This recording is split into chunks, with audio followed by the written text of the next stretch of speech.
Hello everyone, আজকে তোমাদের দেখাবো খিচুড়ি না, ডালিয়ার খিচুড়ি। প্রথমে তেল গরম করে তার মধ্যে জিরে, শুকনো লঙ্কা আর তেজপাতা ফোড়ন দিয়ে নিলাম।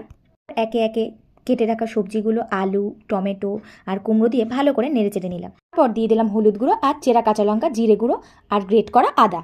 এরপর মশলাটাকে ভালো করে কষিয়ে মশলা থেকে যখন তেল ছেড়ে আসবে তারপর ওর মধ্যে দিয়ে দিলাম জল।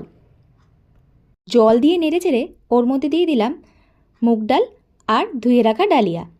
তারপর ভালো করে মিশিয়ে ওর মধ্যে দিয়ে দিলাম লবণ। লবণ দেওয়া হয়ে গেলে ওটাকে ঢাকা দিয়ে দিলাম।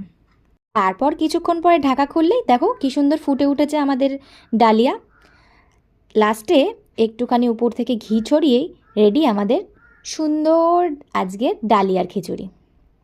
বাই দ্য ওয়ে, গন্ধ কিন্তু খুব সুন্দর বেরিয়েছিল।